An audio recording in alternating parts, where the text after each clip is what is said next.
Hey guys, Alex here, to let you know that Dungeon Tales is meant for a mature audience.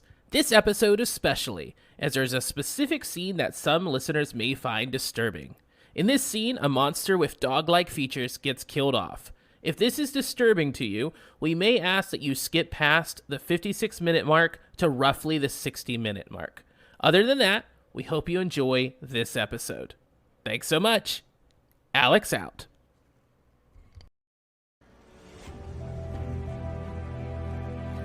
Welcome to Dungeon Tales, a Dungeons & Dragons 5e experience with 3.5 magic.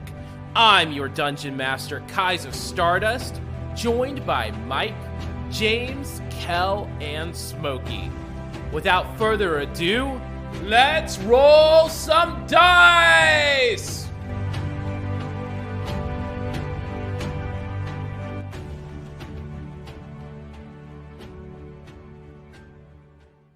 Hello, everyone, and welcome. My name is Kaiser Stardust, and I will be your DM for this one-shot.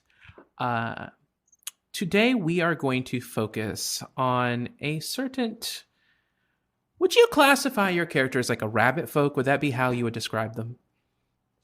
I think the most appropriate would be a fey-touched rabbit folk, yes. Okay. Today, we are going to focus our story on a certain fey-touched rabbit folk, who you will be introduced to in Episode 6. So, let us go ahead and get started.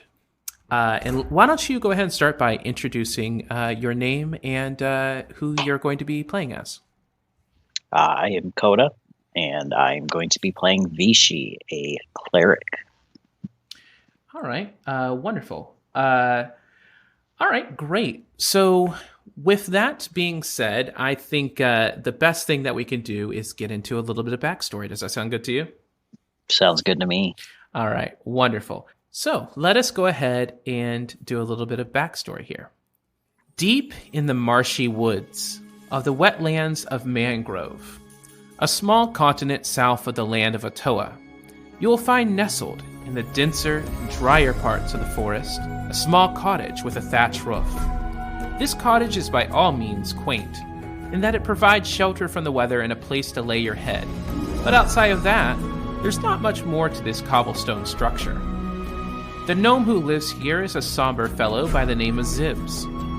If you were to describe him, most would say that he keeps to himself and did not care too much for the outside world. Probably why he lives in the middle of nowhere. However, he has a fondness for one thing in particular, and that's his pet rabbits. One of which is named Nuno, which roughly translates to ear of carrots.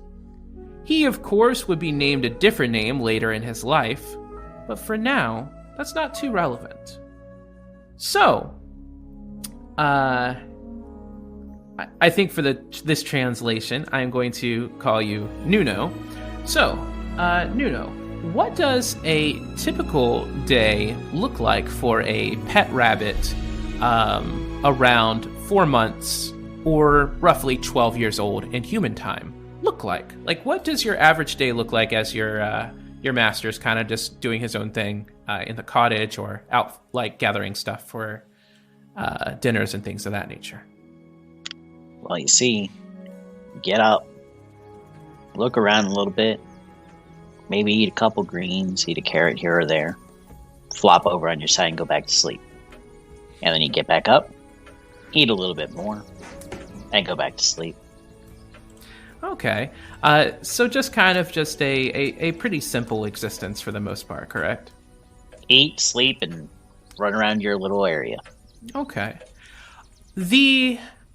I'm going to say this to describe the inside of this little cottage a little bit more.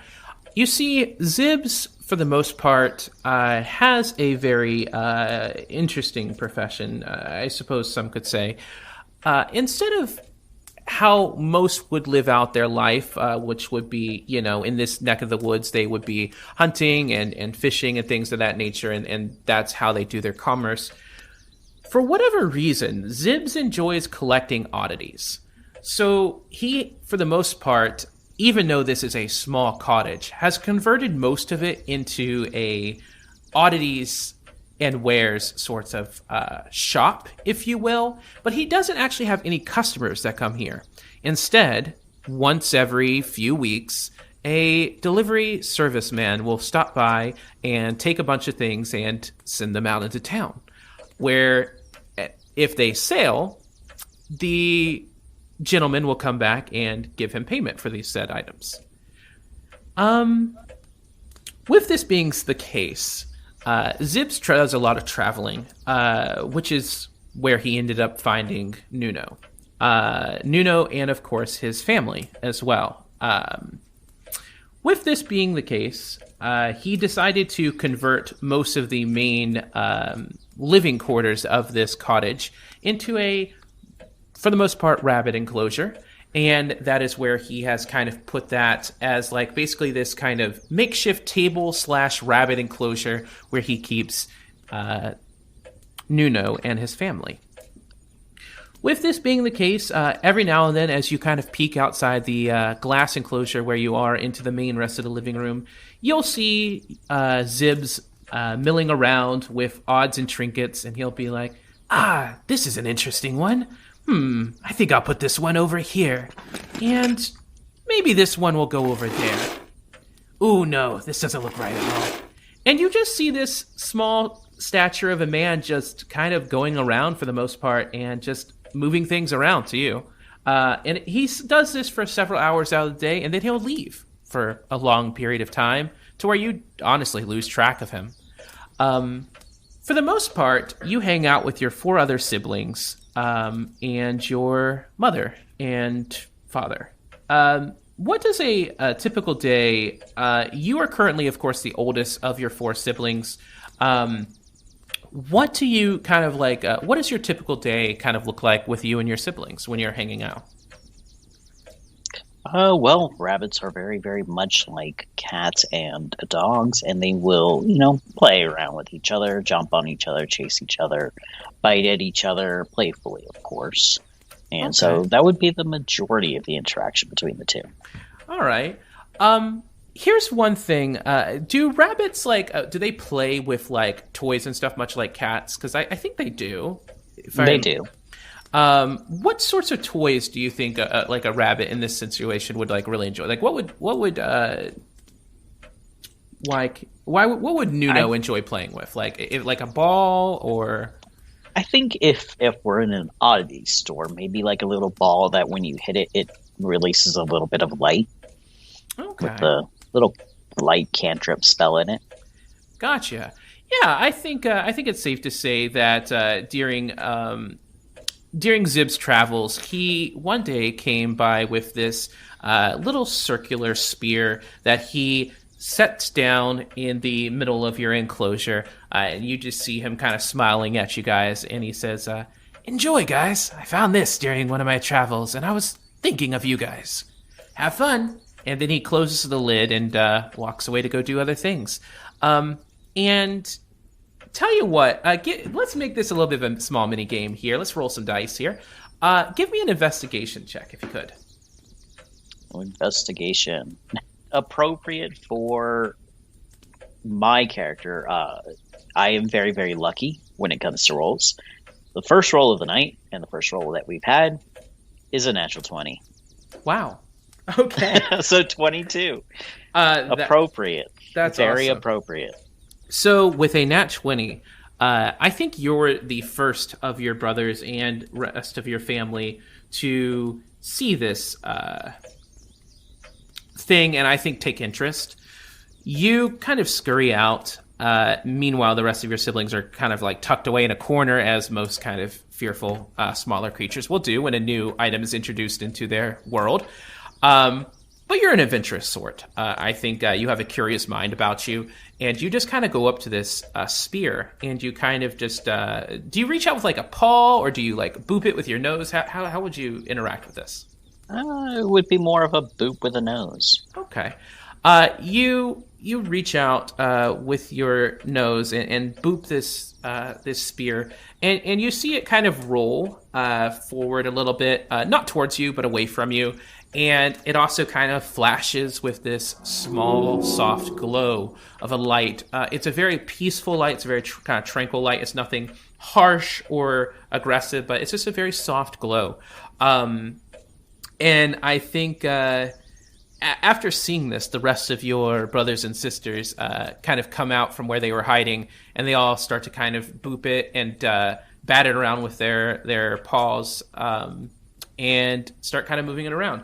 I think it ends up turning into a small game of I don't want to use the word soccer because you guys are not sentient creatures. But basically, it's keep away. It's who gets to boop it the most. Exactly. So tell you what, let's see how well you do on this keep away sort of situation. Go ahead and give me a performance roll, and you can use athletics modifiers if you have them. If not, just performance. You can... Wait, why does performance roll under charisma? That doesn't sound right. I think performance is a charisma roll. I guess it is. You know what? Yeah, I mean, in this context, of course, it's not a charismatic thing, but I think it's a display of like how well you do it. I'm loosely interpreting this. So if you want to do performance or athletics, whichever one works better for you. That's a 4. Okay. With a 4... So that would be a 6 total for both. With 6. Okay. I'm going to go ahead and roll for your brothers and sisters. And just a D20 here. Okay. They got a 12. So I think for the most part, you were kind of enjoying this, but then your brothers and sisters just kind of swoop in, and just with how many other siblings you have, they all just kind of manage to get this away from you, and they're just kind of booping it around the cage and running after each other. And do you kind of chase after them in this situation, or is it more so just kind of like a, oh, okay sort of thing? Oh, no, I would absolutely chase after them. Okay, I think you chase after them, and I think between the comparison of the 4 and the 12 there, I think you do a decent job, but for whatever reason, they're always just one step ahead of you with that boop or that paw hit, and they just kind of make a very good job of keeping it away from you. But as the fun dies down, eventually the ball goes back to the kind of the middle of this small little enclosure. And you're able to kind of like boop it around and stuff, and as everyone else is kind of chilling out. And that's kind of for the most part the end of your afternoon here. Nothing else really eventful happens except your owner does come back and he feeds everyone your favorite lettuce with a mixture of carrots, kind of just all blended together in this one big bowl. And that's kind of a night for you. As the days progress, time doesn't really have a relative concept in this, as of course you are not a sentient creature, nor do you really care about the passing of time. It's more so just awake and asleep. But during one of your waking cycles, you notice something a little bit different. You wake up, and instead of your normal breakfast, your bowl is left empty. And you hear some chatter amongst your family, just kind of wondering the absent thoughts of, wonder where the food's coming. And you hear basically this phrase just kind of repeatedly repeated through most of your family members. And everyone kind of like waits expectantly near the bowl, because usually during that time frame is when, the owner, sometimes he'll sleep in a little bit. And during that time frame, Zibs will wake in a start, and then he'll come down and see all of you waiting by your bowl and quickly feed you. However, for this day, this doesn't happen. And you guys decide to go back to sleep. And you wake up, but this time to some commotion. You hear some noise. Give me a perception check.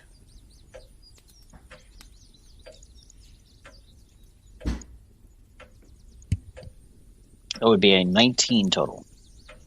Oh, okay. With a 19, with a 19, you kind of like snap to because these are loud noises. And you being the adventurous sort kind of peek out from underneath of your... I'm going to say like you have like a small little kind of like box / crate that you kind of go into to kind of burrow into to go to sleep. I think that's an accurate... Would you say that's accurate? That is accurate. Okay.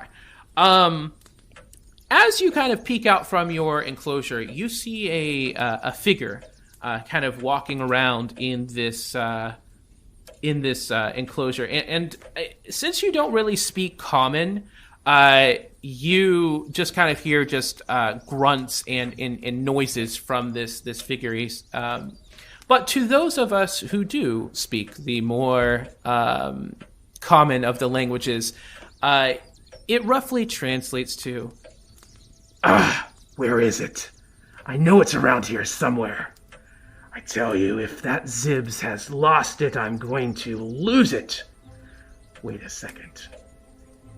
Here it is. And you see this figure bend down and pick up something out of what seems to be a small box. And this figure, who is wearing what looks to be a long robe and a hood over his face, you see a small circular shiny object that he has plucked out of a small little box. It looks circular and golden, and it shines in the light. And you see him place it on one of his fingers, and he says, I tell you, the guy's always taking things that he doesn't belong to him. This belongs to me, not him. Maybe I should take something of his. And with this, you who are still kind of staring out at this humanoid figure, who you know not to be Zibs. I think it's very common that you would know that this is not Zibs. You don't know who this person is, but they turn their attention to you guys. And they start kind of walking over to where the counter is, where your enclosure is. And you see, at this point, the rest of your family members have kind of like joined around you. And you see him open the enclosure. And I think at this point, like, your mother and father kind of like step out of where they are, thinking that maybe it's like a food thing. They're curious, but they're not exactly sure what's going on. But you see...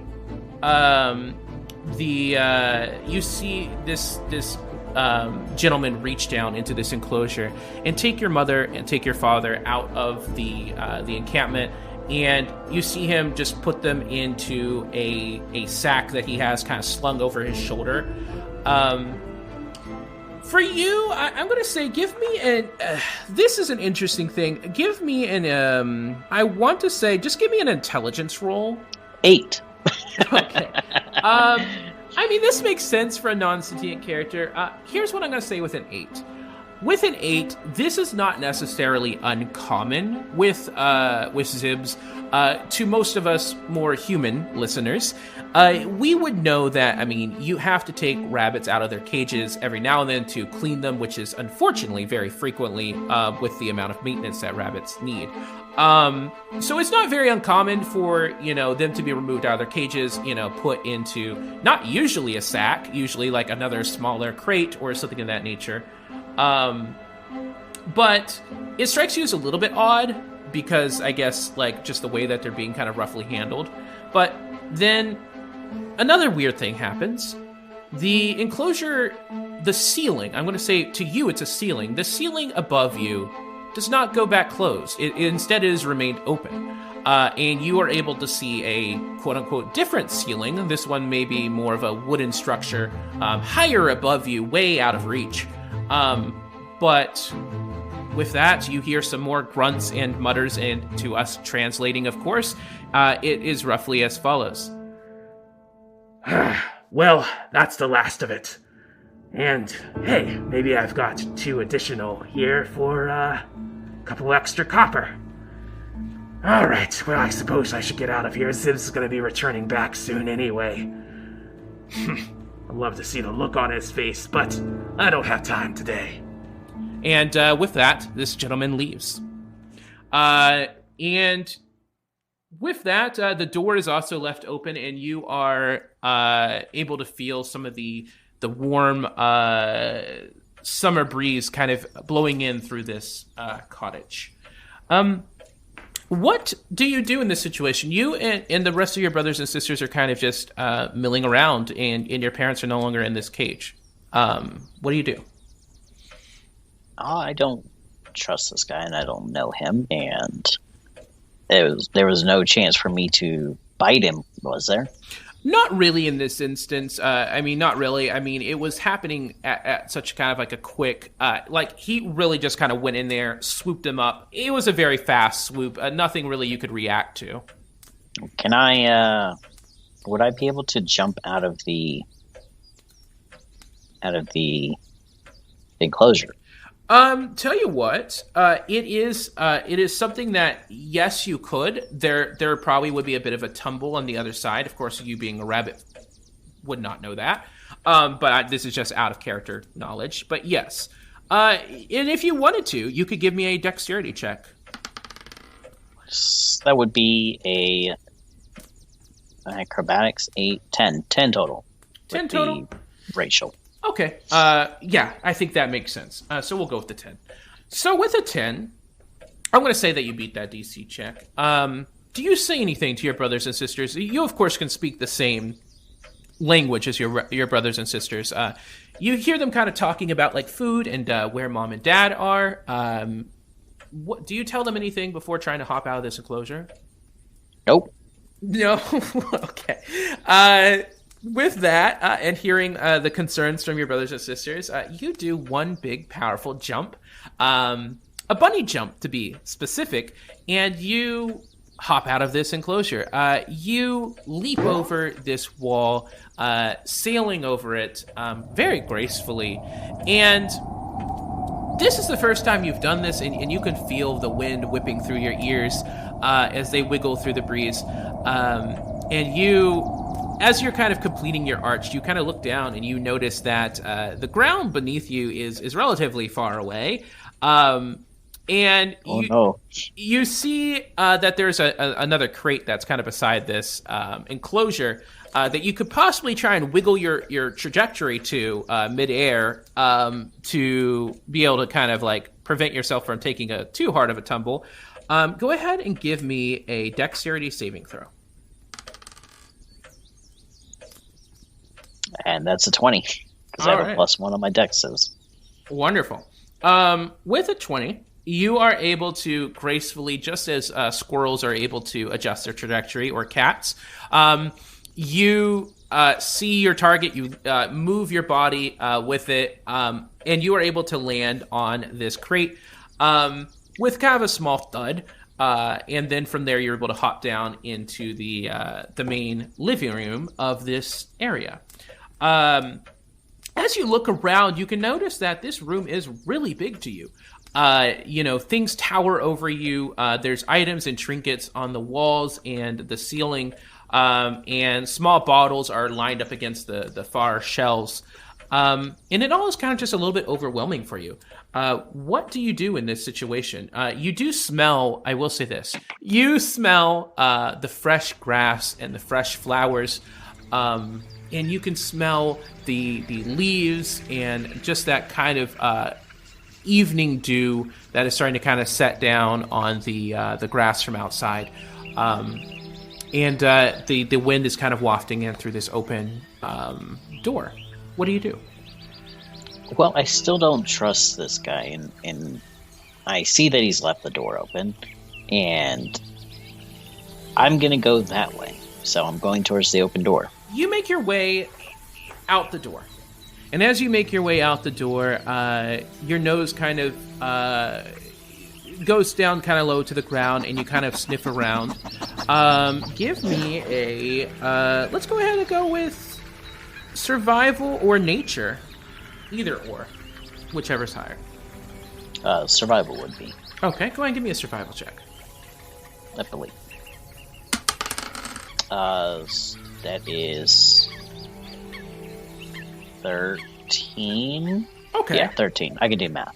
Perfect. With the 13, what you are kind of looking around for is any kind of sense from your mother and father, or this stranger scent, more kind of heavily musk scent of this mysterious man, who is, of course, not your owner, Zibs.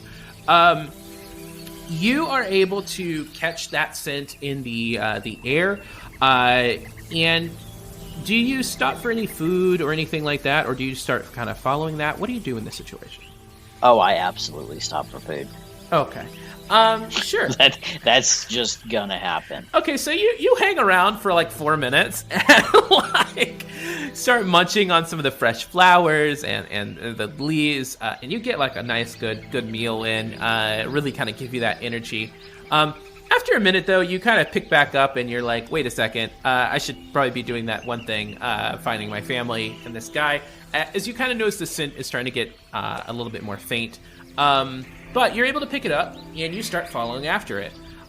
You are running through forest. Well, not necessarily forest. You're running through kind of like muddy terrain, and then it switches over to more grass, and then eventually it starts getting more wooden areas. The roots of the trees start kind of becoming a little bit more treacherous. You're having to leap over them. And as you kind of look around, the light is starting to kind of escape this area, and it's kind of taking on more of a greener, kind of somber glow. But you are still able to see where you're going. This scent leads you deeper into the woods, and I want you to go ahead and give me, as you're kind of getting a little bit further, I want you to give me a perception check. This perception check is not for what you are currently doing. This is for something else that is going on. 13 again. For a 13, you hear a brief and familiar call from your owner, Zibs. It is faint, it is far away behind you, but you do hear a faint call, Nuno, where are you?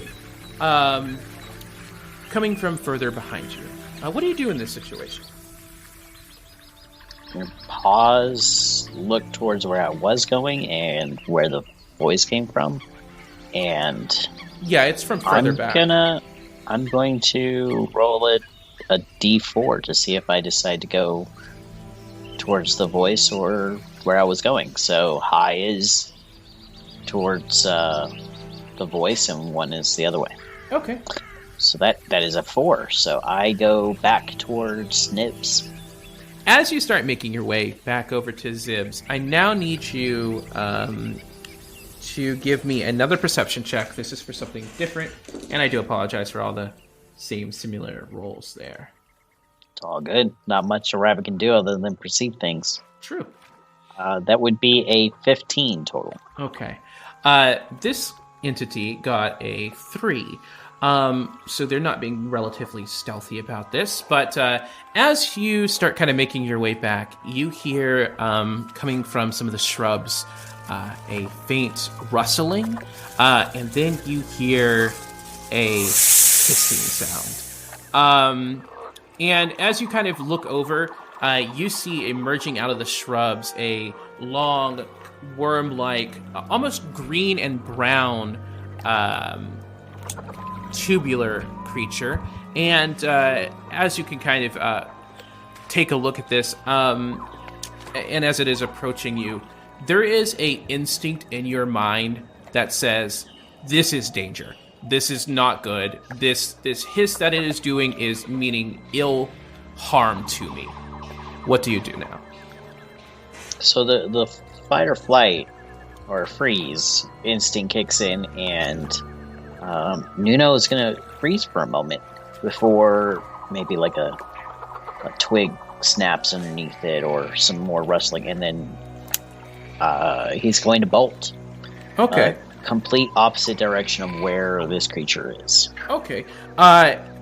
Give me a dexterity saving throw as like this, as like you see this creature kind of pause as well, almost like it's analyzing you. You got it. 11 total. Got an 11. Okay, it got a 9. You are able to, as you see, just this kind of stare down happening between you and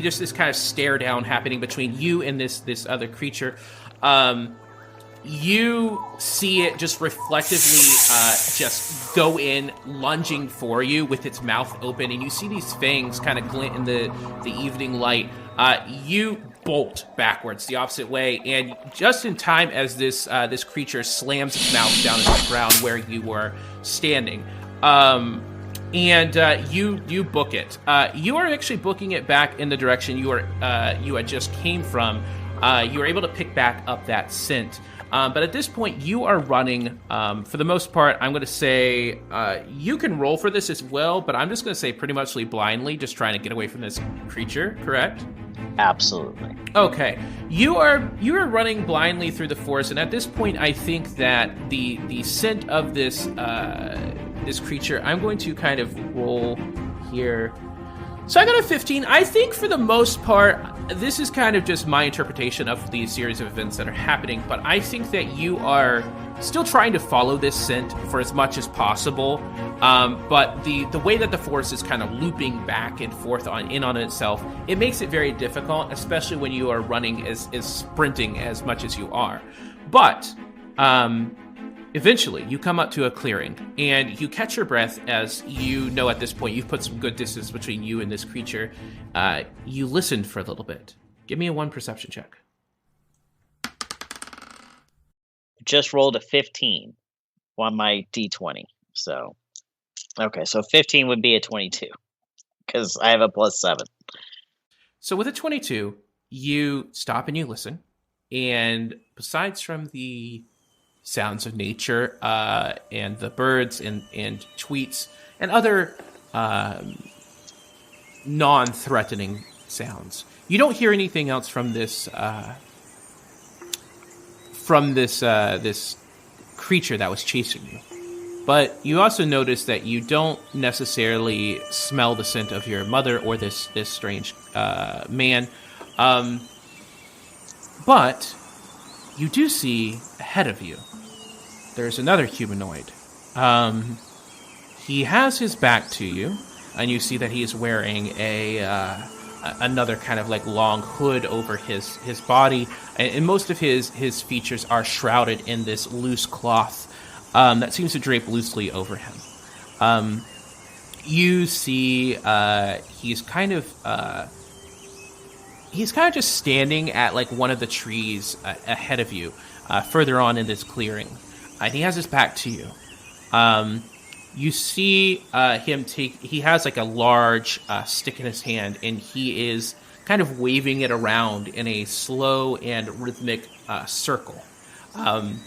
And a few moments passes as you're kind of studying this, and then you hear a whoosh of some sort of energy, and all of a sudden your senses are overwhelmed with this citrusy scent, and you see a light flash before you where this tree, this humanoid is standing in front of this tree, and with this, as this tree starts to kind of warp, it almost takes on a crescent shape.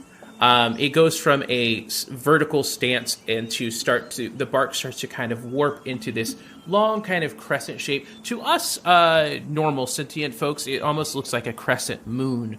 And as it warps and shapes, you see that the air around this starts to ripple. And for your rabbit eyes, you see that on the other side of this area looks sunny and peaceful and bright, unlike this dark, kind of ever getting more dark forest. And you see this humanoid steps through and starts walking, and you can still see them walking, but it's almost like they start walking further and further away, even though to your eyes they haven't really moved. And then all of a sudden they just kind of blink out of existence. But you see that where this crescent moon shape is, you can still see that bright summery kind of environment. And with that, everything looks very peaceful. What do you do? I'm gonna go through the tree.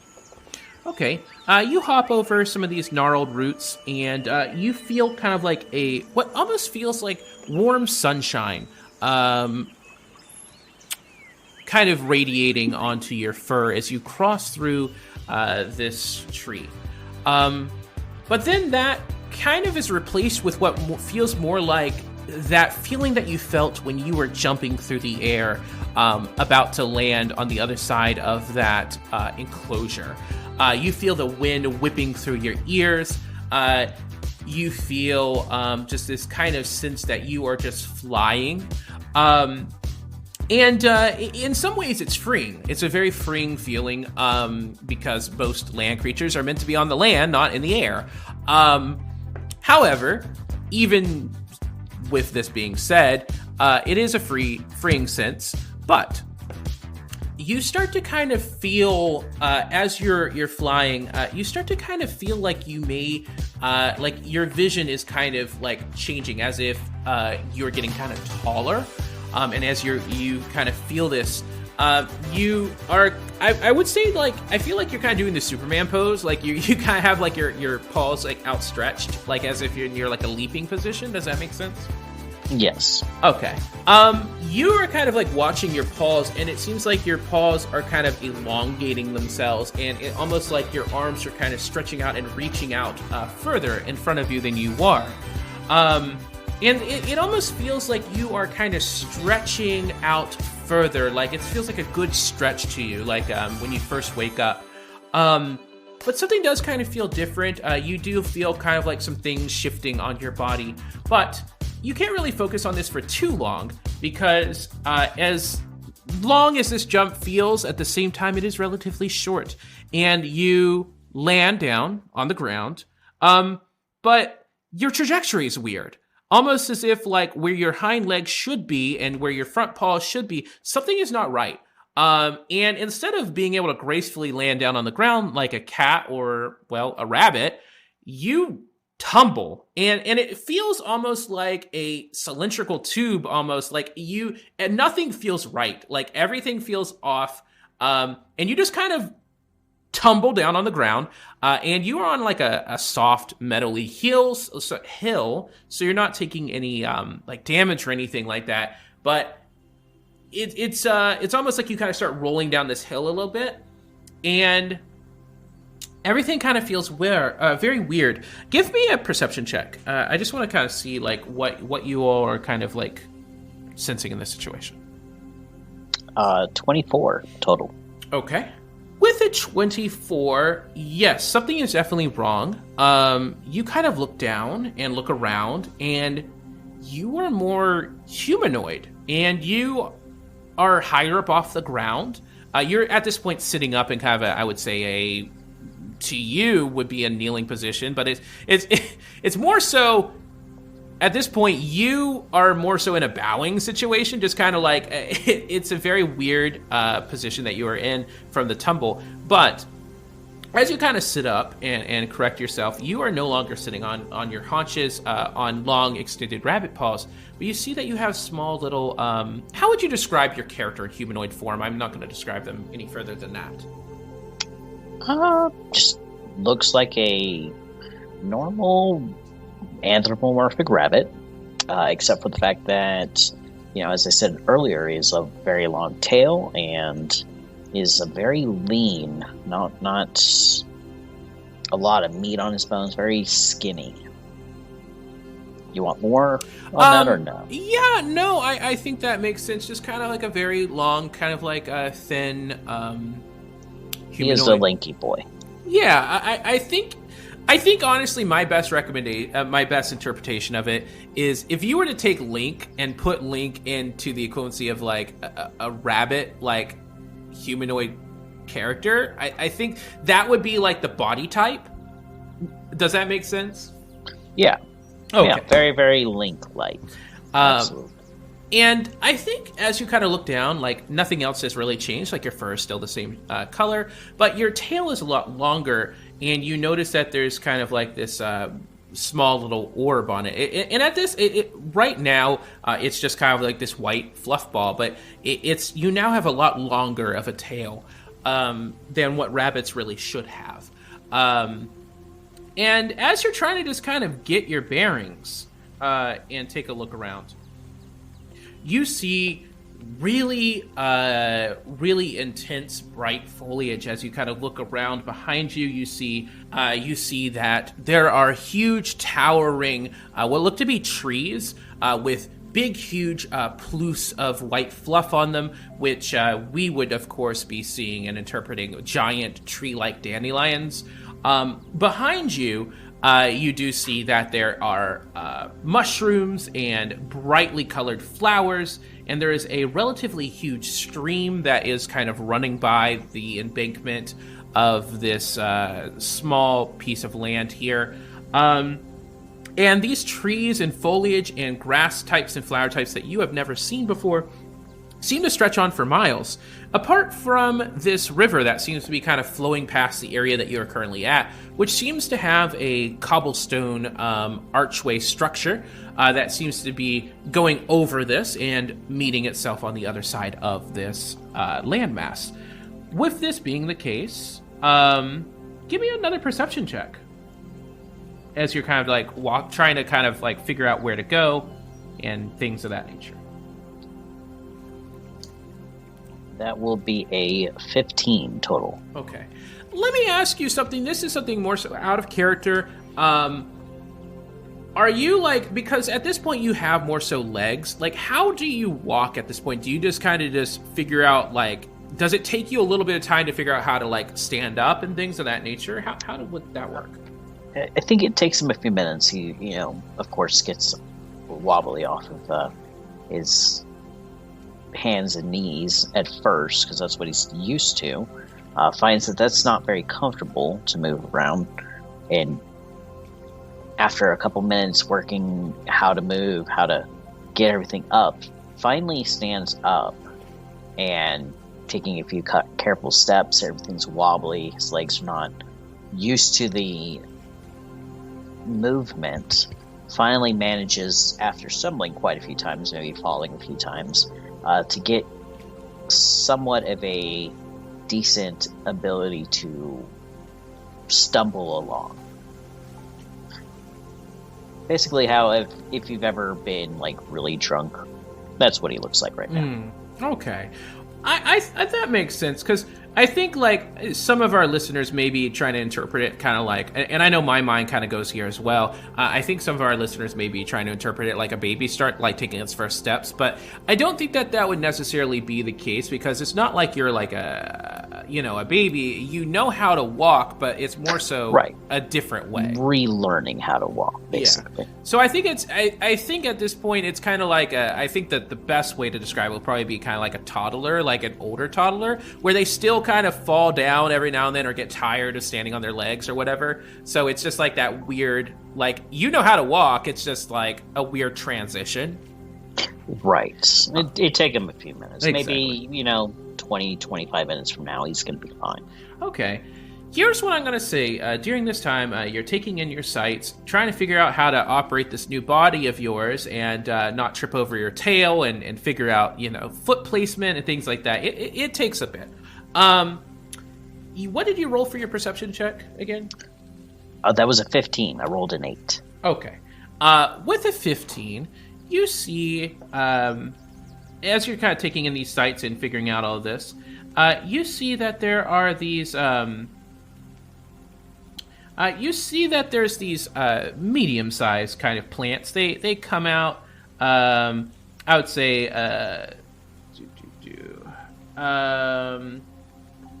they come out, I would say, about 3 feet tall. They are these kind of like purple plants, and they seem to have these tendrils that kind of just waft in the air, and they smell very... to you, they smell very like floral. It's weird because to you they almost look like mushrooms, but they emanate a very sweet, very kind of nectarish kind of scent that is very palatable to you. What do you do in this situation? Do you kind of like walk over to them? Like, what do you do? I would carefully go over to them. I've never seen anything like this before, so I would go over to it. Maybe, is there any sticks or anything around that I could pick up and poke them with?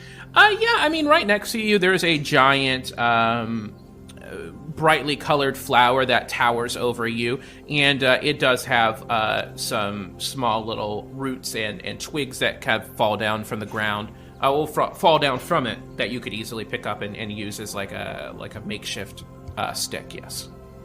Okay, I'd like to grab one of those and poke this closer one here. Okay. There is no other way to really do this. Give me an attack roll. Okay. I'm just going to use, just for the simple fact of it, just a quarterstaff, because that's the simplest thing I have. That's fine. So that is a +4 to hit. Okay. 22. I rolled an 18.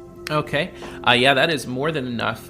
You timidly, that's the word I'm looking for here. You timidly reach forward and poke this, for lack of better words, really sweetly smelling flower / mushroom with tendrils floating around on it. And it kind of gives with your poke. I think overextending your body, here's what I'm going to say. I think overextending your body to try and kind of poke this thing may have sent you a little bit off balance.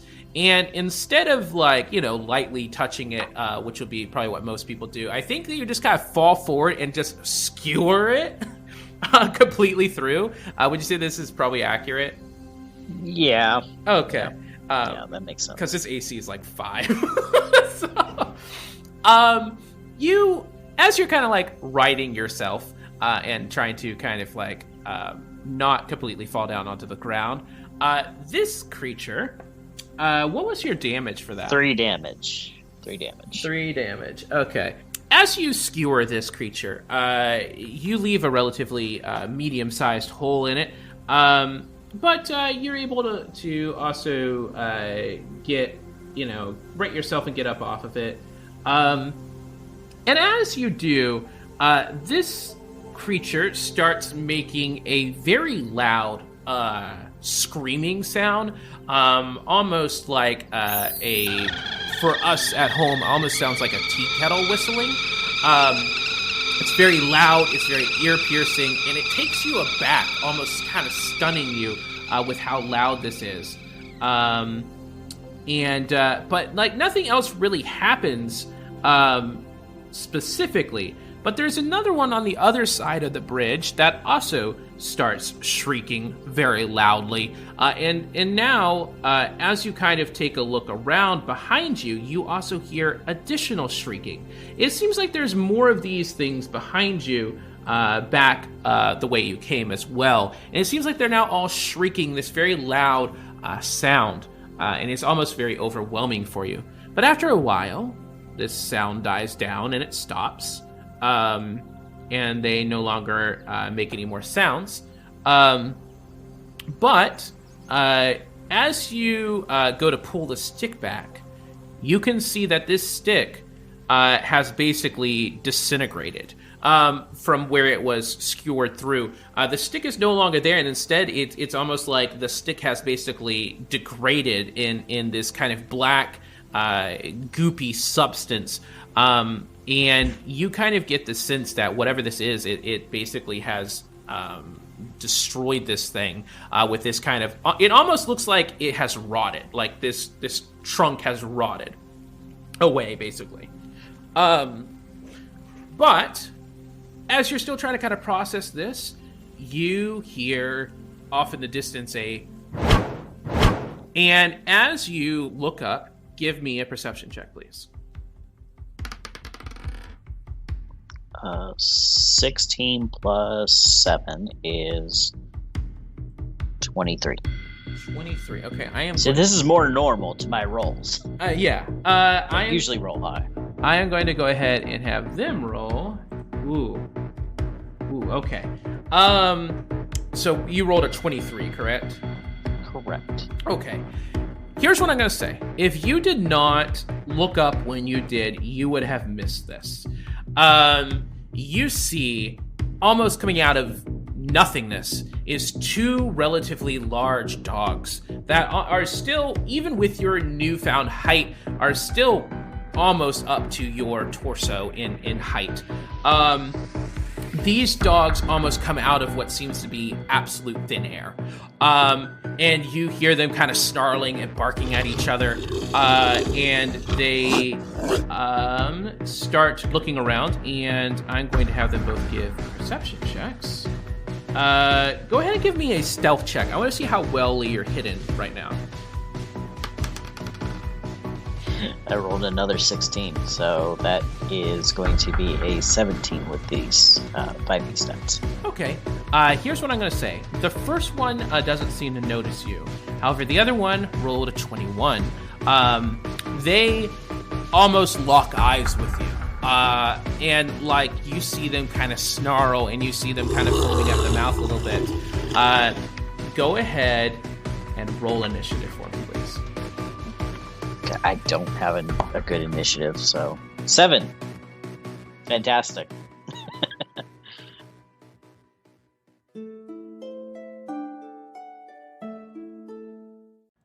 Hey y'all, Kel here, with a quick ad break to tell you about Anchor. What is Anchor, you may ask?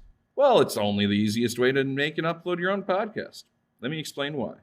Well, for starters, it is free. That's right, Free, free. And with all of us sheltered in and hunkered down, now is the best time to make a podcast. They also have built-in creation tools that let you record and edit the audio straight from your computer, or even your phone. You don't even need to download anything. Plus, Anchor will distribute your podcast to places like Spotify, Apple Podcast, and many more places where podcasts are listened to, letting you focus on your creating. But the best part of this whole thing is that you can make money from your podcast with sponsorships through Anchor that require no minimum listenership. It is huge for everyone just starting out. It is everything you need to make a successful podcast in one central location.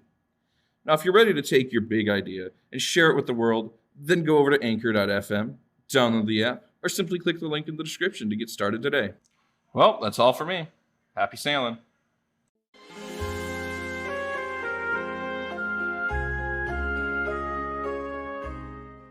Let me go ahead and roll here for their initiative. They got a 14, and I'm going to say that the one who locked eyes with you and started charging forward is the one who got the 14, and the other one got a 12. I'm going to go ahead and have this one roll for an attack. And let's see what it does. Let's see here. I guess it's just going to go in for a bite. That's really all these things can really do. That is a 10 plus a 3. That is a 13. 13 hits you, yeah? Because you got 11, right? That's correct. Okay. So this first one, you don't even really have time to react as it lunges forward and closes the distance between you and it bites into your shoulder.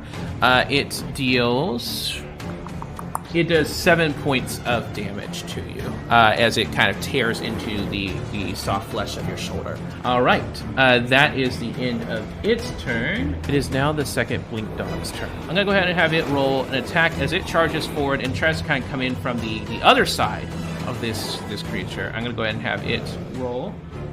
It rolled an 18. So 15 plus 3 will be 18, and then that hits as well.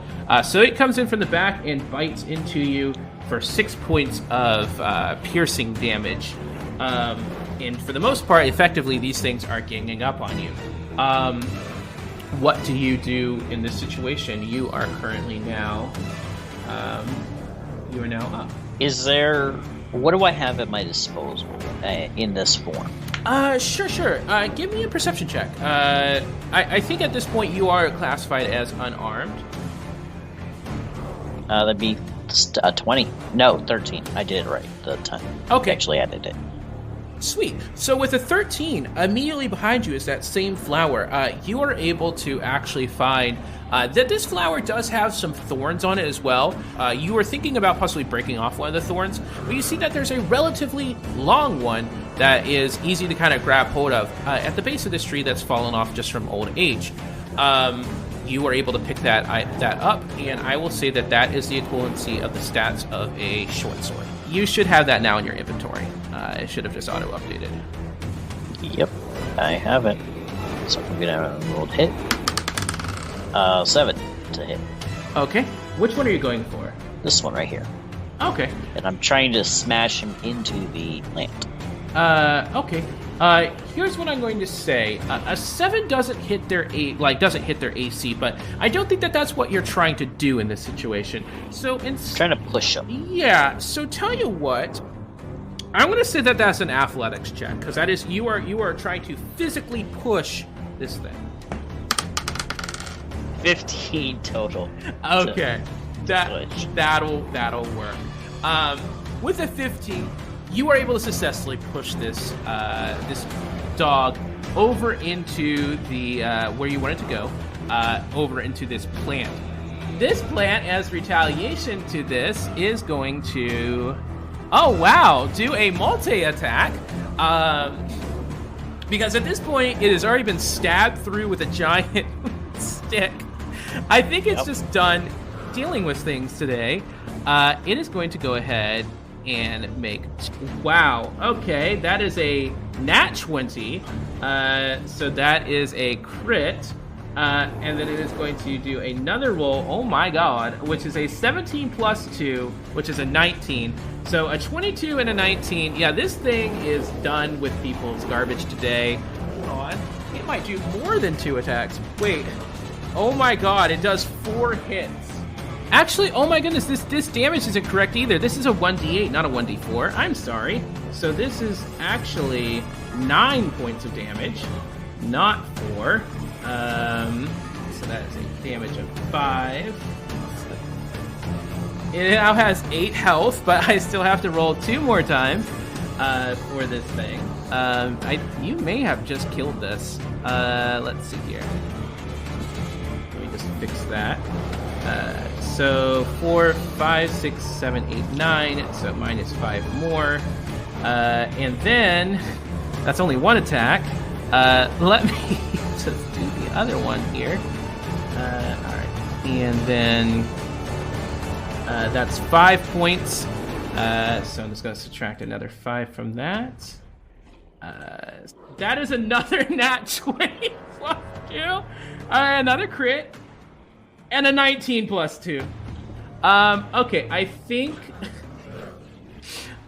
that this thing is dead, because that's a 1d8. It is now at 1 point of health, and yeah, there is no way that it's going to live past this unless nope, yeah. This thing is dead. You have successfully killed that. Okay, so here's what happens. That was a lot of math for me to say that this was dead. I'm glad that there's... It's okay, I only have 6 HP left. It's funny, though, because I think here is what happens. This thing, as this dog is pushed into this creature, this mushroom-like flower entity with these long tendrils, I think what happens is instinctively, you hear that shrieking sound, and again, chiming around all of around you is this cacophony of screeches that is just ear-splitting. And you see the other dog is disoriented a little bit and kind of whines in protest. But this other dog that is you have pushed into this, you see those tendrils just shoot out of this plant and grab hold of this dog, and you see it trying to bark to its comrade to kind of help it out, but there is nothing that can really be done as these tendrils just dig into the flesh of this creature, and you see where those wounds are. You see just this black ichor start to kind of consume this creature. It lets out a final yelp as before basically this plant basically drags this creature inside of it, which doesn't even really make sense because this only is about the size of your torso, but somehow you just see the flesh around this mushroom-shaped entity just kind of basically almost turn gelatinous and basically start sucking this creature into it. With that being the case, that creature is now dead. I'm going to have this other one roll a pure luck check to see if it is swayed by this, watching its comrade literally get devoured by a plant. That is a fail. I think with this one, you see just kind of between this high-pitched whistling sound, between watching its comrade just literally get devoured alive, and you're just kind of standing there with this pointy stick, you see this dog just kind of yelp, and just with that, you just see a flash and just kind of a whoosh of air, and this creature is gone, out of existence.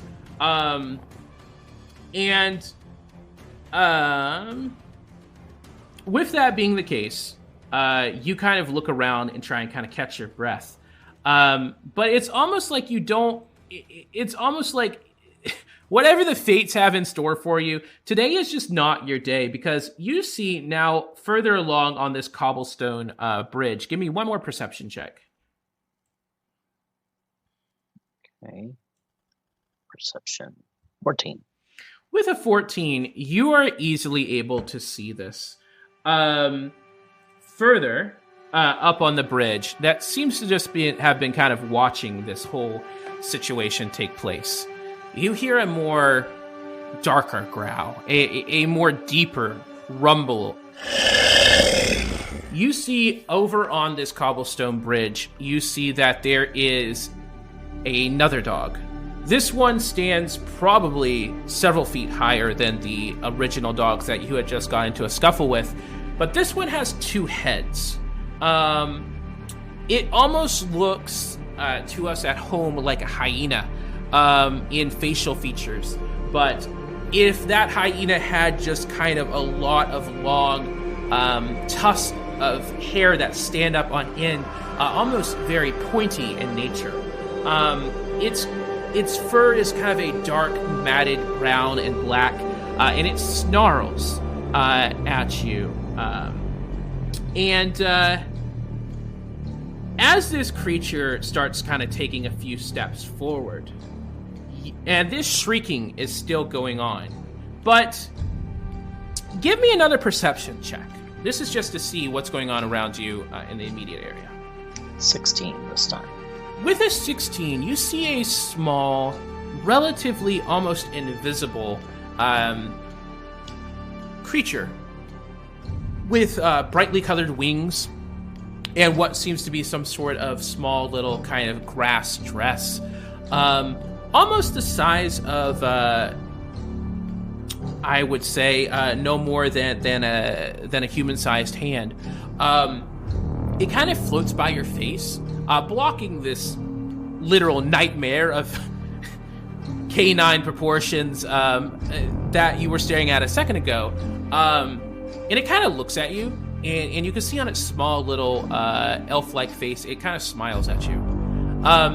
And then you hear kind of this sound of what sounds to be like small little bells, and the ear-splitting screech that has been emitting still from these plants starts changing more to a soft whistling sound. And you again hear like a small noise from this creature in front of you, and then it just kind of vanishes out of existence.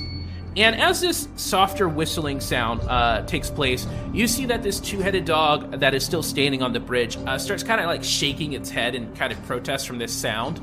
And in front of it emerges another figure, blocking this two-headed dog from advancing.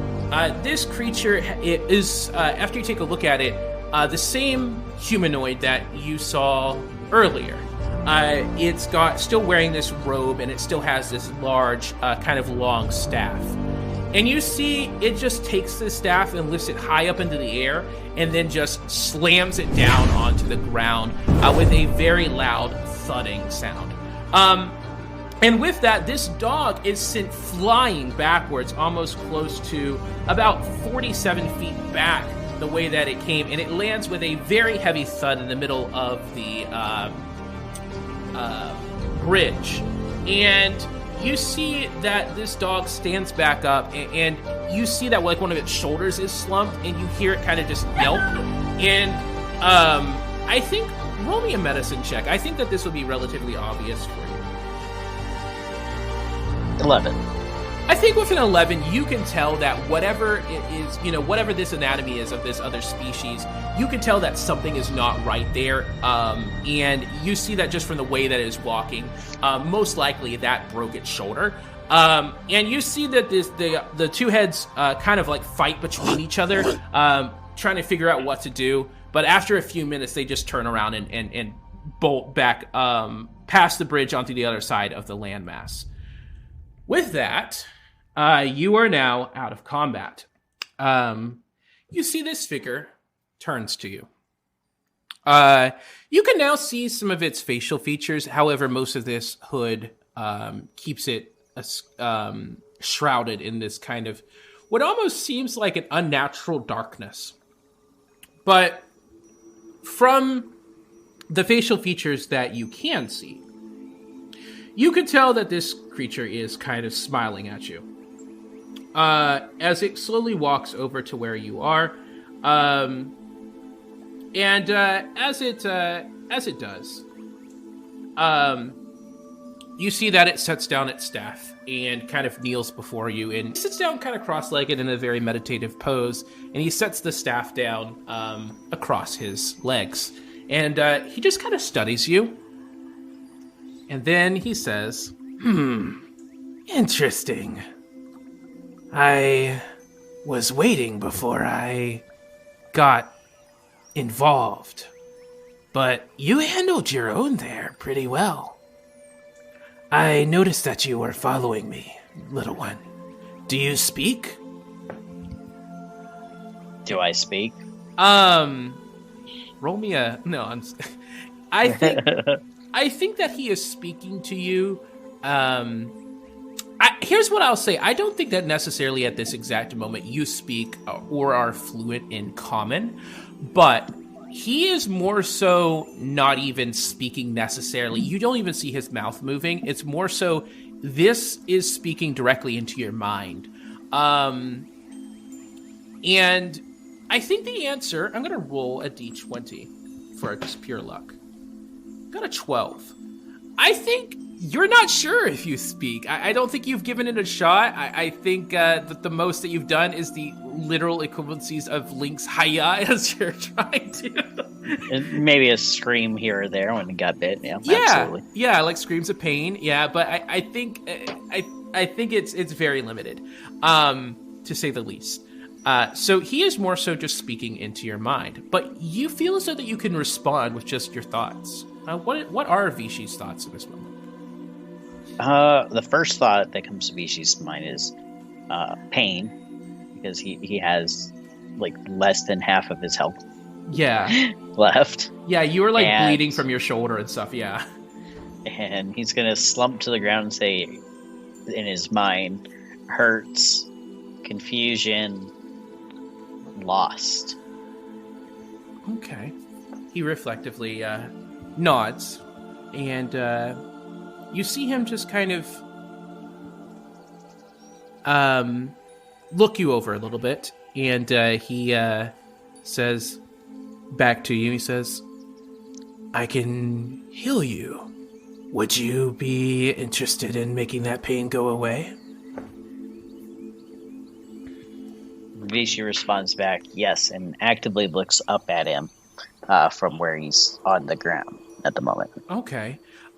You just see him nod, and he doesn't even move his staff that he has kind of just basically laid across his legs, but he just kind of lifts up his hand, and you just see him do like a slight gesture, and as he does that, you immediately just feel like almost as if whatever had happened prior with these dogs attacking you never happened. You see the gash in your arm and the bite marks in your shoulders. They go away. You see that those wounds just close up, and it's almost like they were never there. And you feel like you just woke up from a nap.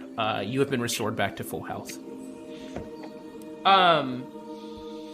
With that, he slowly stands up, and he says, and you see him kind of stretching, and he says, "You know, I don't normally help those that I see wandering around, but..."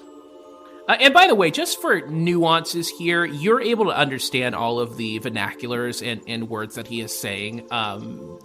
For whatever the sense of this telepathy magic is, you can understand like the definitions and things of that, just to keep things flowing continuity sake. Right. Yeah.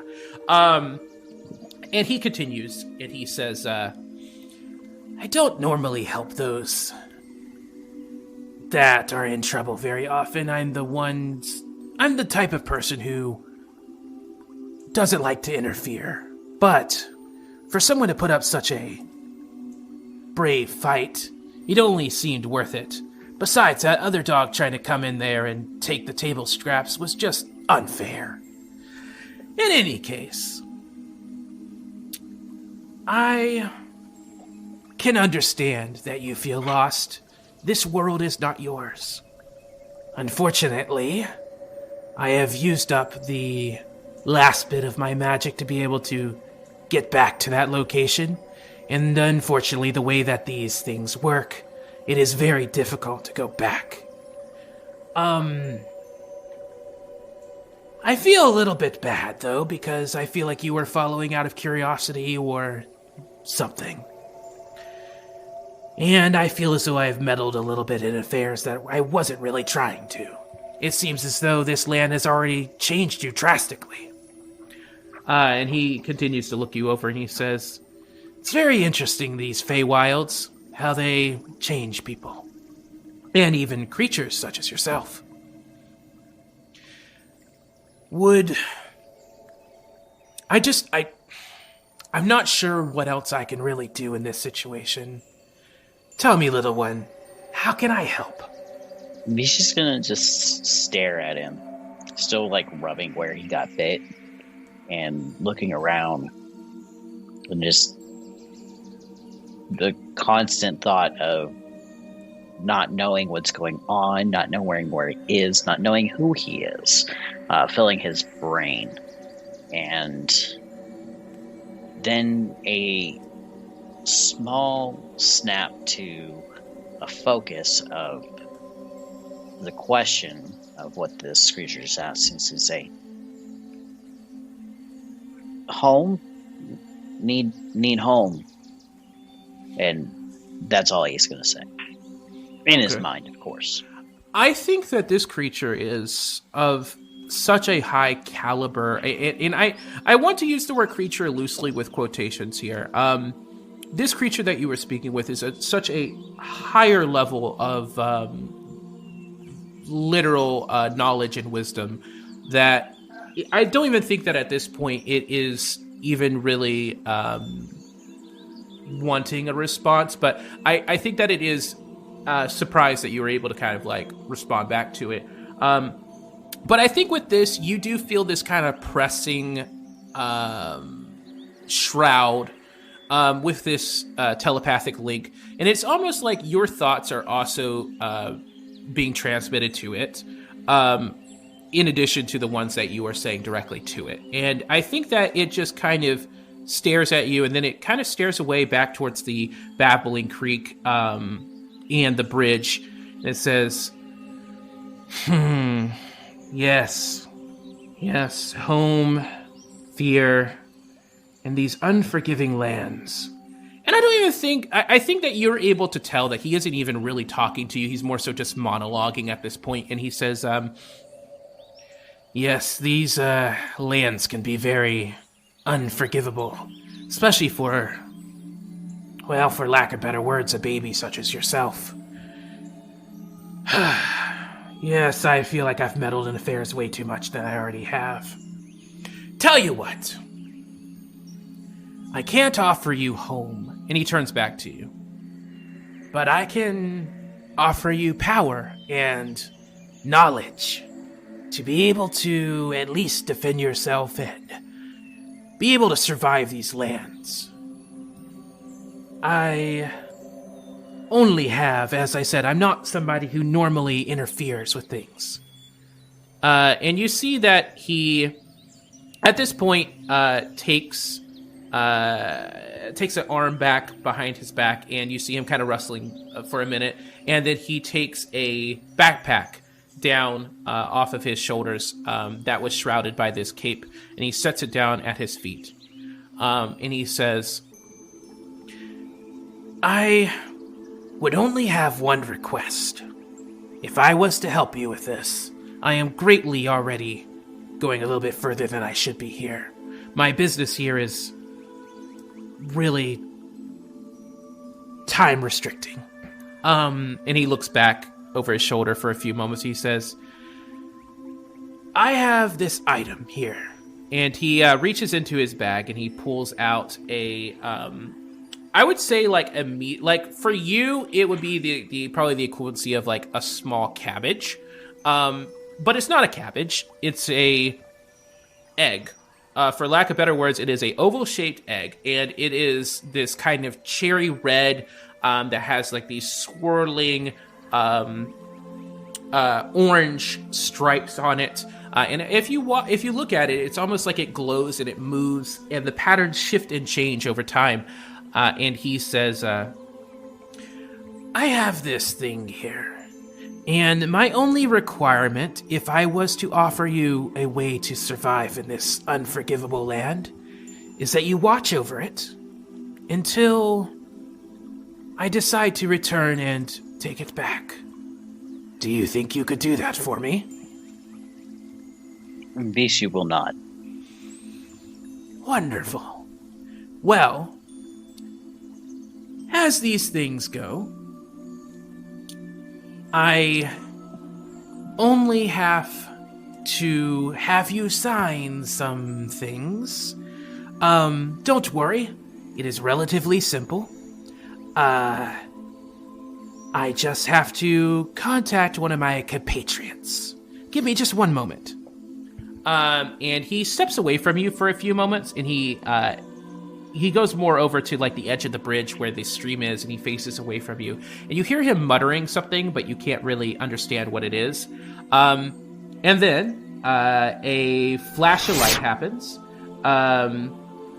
And I don't think I'm gonna really mess with the icons here, but a flash of light happens almost out of nowhere, and next to this character, as he starts walking back to you, is another shorter character with he is red skinned, and you can see that he has these wings that he flaps around. He's not even really at this point standing, but he's very small, almost your height, but he's just kind of floating around in the air. And as he comes over to you, you can tell that he is definitely not of any sort of humanoid that you've seen before. He has these kind of deer-like antlers, and he has these little spectacles on his face. And you see him holding a piece of paper and what looks to be some sort of pen. However, of course, in your newer state, you really wouldn't know what these items are. They just look like just a billowing leaf and, of course, some sort of like feathery thing. And he says, you did it again, I take it. Well, I'm not mad at you. I suppose this will be a good proposition. So you're just offering him protection? And he is asking this question to the other one. And the one that you were speaking to says, Yeah, that's about right. Do you mind signing up the legal documents for me? Sure, I can do that. That's no problem, the flying one says in response. And he says, does this one speak? Is he sentient? I mean, I think so. I would just go telepathic. Just all knowledge. Yeah, just all languages. Just keep it simple. And with that, this one that's flying over flies over to you, and he kind of plops down on the ground relatively hardly. And then you see him kind of study you for a moment. He says, all right. And by the way, you're hearing this in your mind. And he says, my name is, well, I guess not really relevant. Just know that I'm here to basically make sure that this contract goes in place correctly. So, this gentleman here, and he points to the one that you've been talking to, his name is Sparky. Or, at least that is the alias that he will be using moving forward. And what is your name? And he is asking you this directly. So Hvishi doesn't have a name yet, so he's just gonna say in his mind, because again, when he went through and got changed, he doesn't remember. Right. And he's gonna just say what is name. And I think with this, the other one who you've been talking to, shakes his head in amusement, and he steps forward and he taps the other one on the shoulder and he says, He recently was changed. yes, that makes sense. Okay, all right, I can work with that. Name. Tell you what, and he looks behind you at the giant towering plant. And are you still holding this thorn sword? Yep. Okay. And he looks at you holding this thorn sword, and he says, I guess that's fitting, I suppose. Boss, should we just name him Hvishi? That is the name of that plant, anyway. And you see Sparky kind of stroke his face, which is still shrouded at this point, but you can see that maybe there's like a beard there or something. He says, It seems fitting. Might as well. Legal purposes anyway. It doesn't really matter. It's just a placeholder. fair enough. And the winged one turns back to you and he says, all right, so this contract contains the full details of the pact agreement between you, Hvishi, henceforth are going to be referred to as the Gifted, and the Devil, known to Hvishi as Sparky, whose true identity is linked to that alias in the official records held in the archives of Granite Isle, and who will be henceforth referred to as the Patron. Any disputes over this contract and the application of terms within must be presented to the diabolical courts within 1,000 years of the infraction within the 8th layer of the 9 hells. You see Sparky kind of look over. He says, Oh, I also promised them in exchange for that they would take care of this egg for me. Because, I'm running late as it is. okay, I will enter that into the contract. Wonderful. Can we also say that after the contract is signed, it's written in demonic on the back of Hvishi, so he has a copy of it because he has nothing else to carry it with? How the contracts work, if there is ever something that you want to reference, basically you just the way I've kind of interpreted it is basically you just ask you make a prayer to see the contract, and it just materializes out of thin air. Like, I know. I think it would be thematically cool to have it like tattooed on his back. Okay. You know what? I'm gonna say that Hvishi, he doesn't really know how to describe this thought process, but I think this is your thought process as Hvishi. I'm never gonna remember this. I don't have anywhere to carry this. I don't, basically. And he says, well, we could just put it on you, on your back or something. Do you want that? Some people put it on their arms. And he just kind of looks at his hand where he has what looks to be runes all of his arms. He says, well, what did it be? Do you want this wrote down on, like, your body somewhere? Hvishi's just gonna nod. Okay. He says, I guess the back. I mean, this is going to be a lengthy document. All right.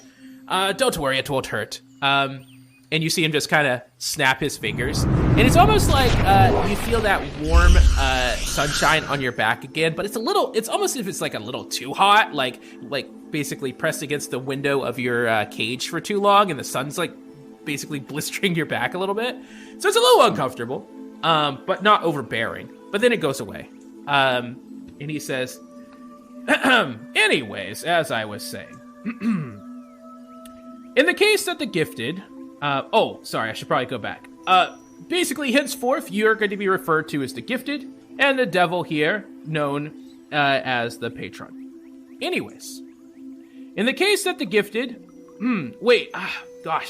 hold on. And you see him adjust the spectacles on his face. Oh, okay, there's numbers here.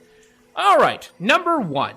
In the case that the gifted undertakes an action, breaking from any term from term 3 to term 8, and the patron is able to supply evidence to the diabolical courts, the patron has the right to add an additional term as outlined in term 10. Number 2. In the case that the patron provably misleads the gifted in order to gain the right to add a new term, the gifted has the right to strike one term from the contract as outlined in term 11. Number 3. The gifted shall take no action which directly or indirectly grants a monetary, influential, or tactical advantage to the demons. It is the responsibility of the gifted to be aware of the consequences of their actions. Number 4. The gifted shall not take part in any plot or scheme that will undermine the patron, nor will the gifted keep any information regarding such plots or schemes from the patron. Number 5. The gifted shall, in all their dealings with the 9 hells, works towards the benefit of the patron and the request, in this case, regarding the egg. The gifted is permitted to request aid from anyone they see fit, but if harm should fall on the egg as a result of misjudgment or otherwise poor dealings, or is found to be unbeneficial to the devil's greater plan anyway, the gifted can be charged with breaking this term and committing a major infraction of the contract. Whoa, what in the world? Oh, you know what just happened? That was weird. My keyboard just spasmed out and deleted like half the contract. Oh, oops, I dropped some ink on there. I will just rewrite that. And you see him just like really quickly rewriting something. It says, anyways. Number 6. The gifted shall maintain consistent, obvious protection towards the egg and work towards the utter servitude to the patron regarding this item when possible. If the gifted directly aids any other group or indirectly aids any other group with the intention of undermining the plans for the egg, the gifted can be charged with breaking this term and committing a major infraction of this contract. Let's see here. Number 7. The gifted shall in all their dealings with the patron work to benefit the 9 hells with the exception of any situation which would require the gifted to break another term of the contract. Number 8. The gifted shall avoid angels and the first church of autumn, ensuring that said groups are unaware of the pact agreement between the gifted and the patron. If the gifted intentionally reveals the pact agreement to angels and or the first church of autumn, the gifted can be charged with breaking this term and committing a major infraction of the contract. Number 9 is a little bit lengthy here, so I'm just going to skip over it. Anywho, number 10. In the case that the gifted undertakes any action breaking any terms from term 3 to term 8, the patron is able to supply evidence of this to the diabolical courts, and the patron has the right to add any term, and this additional term may either grant complete ownership of the gifted souls up to 99 years, which is... Oh man, this is just a lot of words. We're going to skip past that. Let's see here. Blah, blah, blah. Number 11. You look like you're falling asleep. You know, it's great. It's perfectly fine. Number 12. The final one. In the case that the gifted commits a major infraction of the contract as defined in each term, the patron gains the right to revoke the pact agreement and gain eternal ownership of the gifted soul at any time. Alternatively, at any time after the gifted commits a major infraction of the contract, the patron may offer the gifted a choice between a modification of the contract or an end to the pact agreement as described above. There's some stuff in here about giving you like some magical powers and some cool stuff and spells, but that's not important. All right, well, that wraps up my job here. Anything else, Sparky? Or Sparks, or whatever your name is. I think it's Sparky. Yeah, that's what I have here. No, Billy, that's fine. Thank you. Did I fall asleep there? I feel like I did. Oh, yeah, you were definitely snoring. Oh, sorry about that. All right, yeah. Bye. Have a good one. I don't need you anymore. Be gone. And with that, he just vanishes. And by the way, for the ones that he did skip over, I will send you a full link to this Google Doc. It is very lengthy. Oh boy. Wow, my voice between those two characters. Interesting. Demons, they destroy your voice. Yes, they do. All right. But only for the right price. Exactly. After this, give me a perception check with advantage, please.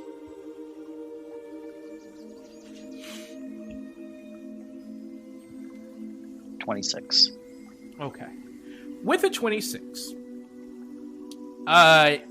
it's almost like as this parchment disappears along with this strange flying creature, you immediately kind of feel this energy kind of course through you. What color is your fur normally before White. changes? White. White is normal. Okay. And I'm going to say that it is a sunny afternoon. So I'm going to say that the first thing, this is what first happens. And then I'll have you do a little bit of additional narrations here. You kind of take a look at your humanoidish kind of paws, and you see, as you kind of feel this new wave of energy kind of course through you, you see starting at the tips of your paws, working its way up your arms and over to your torso.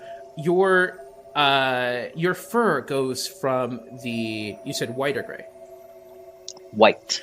Goes from the white kind of nice fur that it is to a dark kind of black. And this courses through the rest of your fur and kind of shifts around in strange changing patterns before disappearing. And then it takes on a new form. What is Hvishi's fur during a summer day? That would be the yellow form. Okay. Do you mind describing that for me? Sure. So there's it's similar to looking at, if you've ever seen the sun through a telescope, how it's like a reddish yellow and moving. That coloration appears on his back, and his arms and his legs, and on his ears. On his face is a emblem of a sun, and on his chest is a emblem of a sun as well. Both lightly glowing. Not enough to shed light, but enough to notice. And the rest of him is white. Okay. And you said that his tail was kind of glowing as well? Yes, his I guess at this point, then the orb on his tail would turn into a little miniature-looking sun. Okay. And as all this happens, how does Hvishi feel about this transformation that's happening? Scared and startled would be a very good way to describe it. Okay. I think that those, I'm not going to add any, I don't think I'm going to add any closure to those feelings. I think that is exactly as they are. But then you notice something that makes you come back to your surroundings. Water. Water is raining from the sky. But something is strange about this, as it's not from the clouds around you. It seems to be isolated to this area. And then, as this water pelts your face, you look ahead where the creature was standing. With this being the case, you kind of look up, and you no longer see this shrouded figure. As you kind of change your gaze from what's happening with your own body over to the entity in front of you, you no longer see this shrouded, hooded figure. Instead, you see smoke at first. And this smoke almost kind of completely covers this figure, but then you hear a rumble of thunder in the smoke.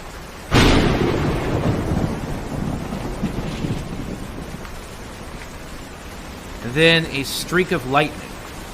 And suddenly, you're greeted by a daunting entity of thunder and fury. And you see 4 obsidian eyes staring back at you with a scolding intensity. And then another clap of thunder pierces from its gaping mouth with deafening intensity.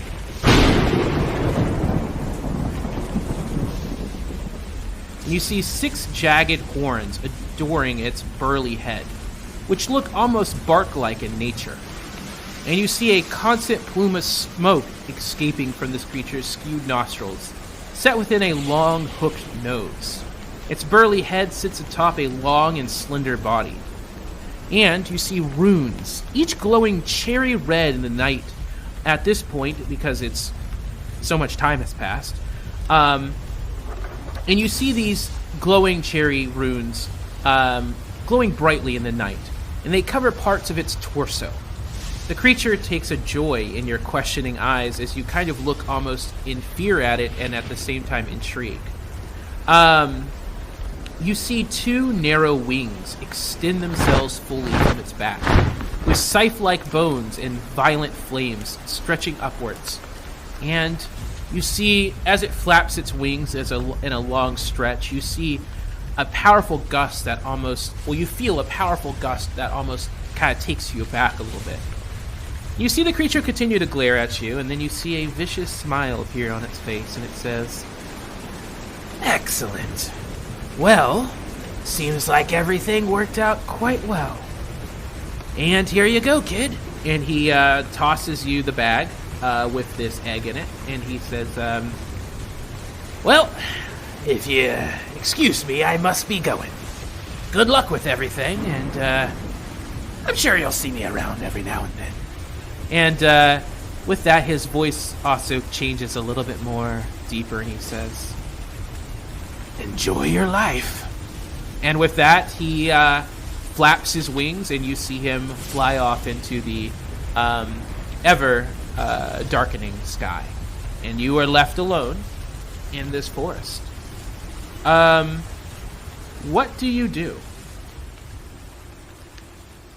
Well, I guess I'm going to start going in just a random direction and look for someplace I can find shelter. All right. And give me a survival check. I think this will be the last check that I have you do. a 10 total. All right. With a 10, you look around, and it doesn't seem like there's very many places that you can really go. But then you see the bridge. And underneath the bridge, you see that there is shelter, along with fresh flowing water.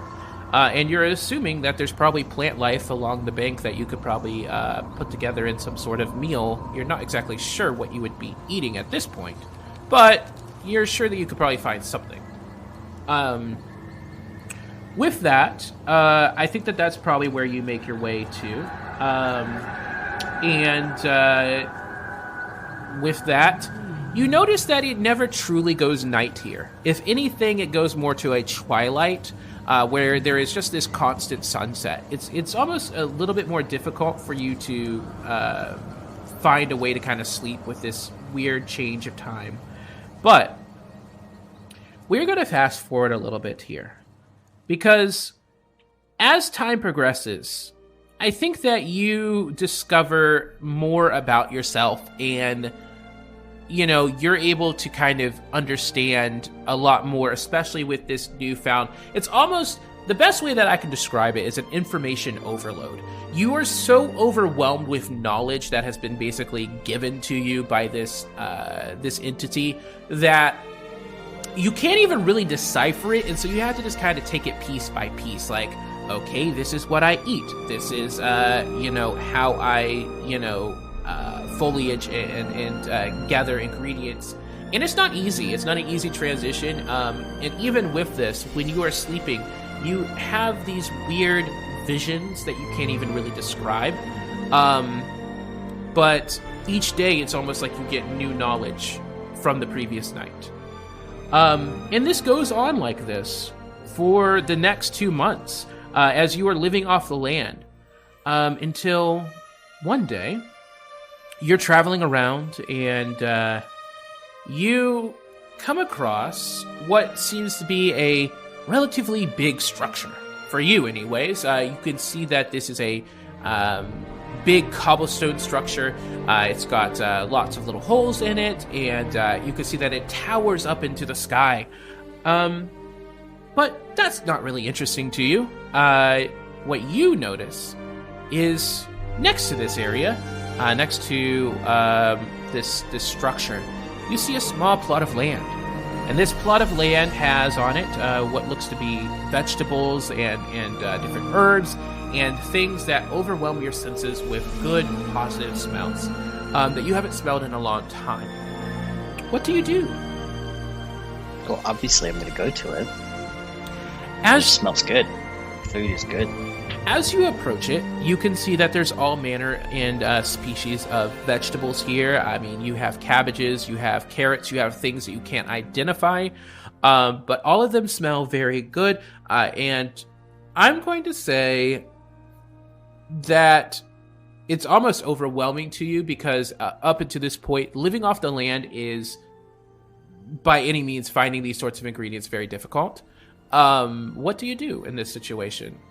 Do you pick some of them? Do you eat them? What do you do? I'm gonna pick some and eat them. Absolutely. Okay.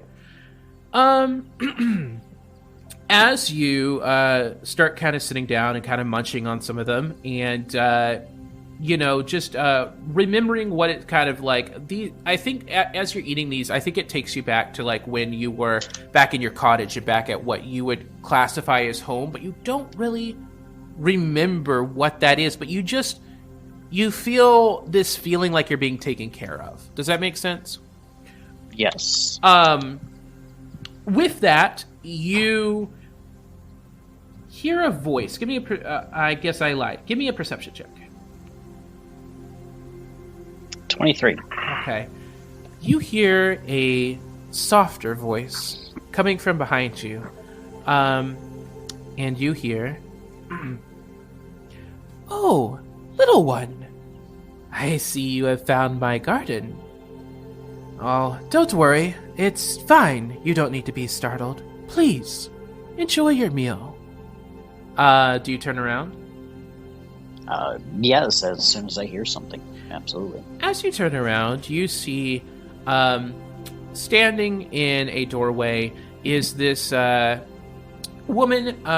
She has this long flowing dress that is green, almost as green as the grass that is around you. And you see that there are different types of flowers that adorn it that, again, you can't really identify, but they are extremely colorful in nature. And you see that there is long leaves that seem to kind of make up the upper half of this dress and kind of go down her arms. And you see she is holding a long staff that seems to be kind of gnarled into a root at the top. And she's kind of walking on it. And you see that she has, walking with it, should I say. And you see that she has these flowers in her hair. And she has a very soft, sun-kissed face. And she says, it's not too often that creatures come into my forest. Tell me, what is your name? He's just gonna tilt his head and I guess by now he's learned a little bit how to speak. Yeah, I think that it's rudimentary, but I think you would know some of the things like your name that has at least at this point been given to you. And I think with your newfound abilities, I think that it comes and goes. Some days you can kind of speak well, and other days it's a little bit more difficult. I think that would be how I describe it. Just in his normal Hvishi voice that he does. Yeah.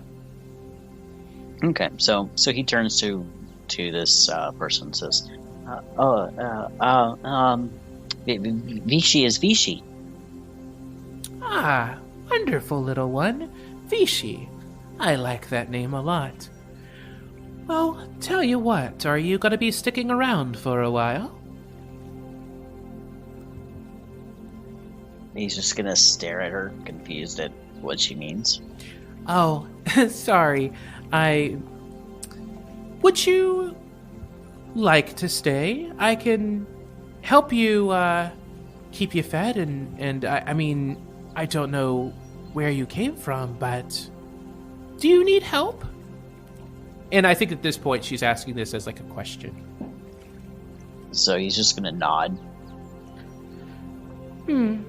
Interesting. Very well, very well. I tell you what, little one.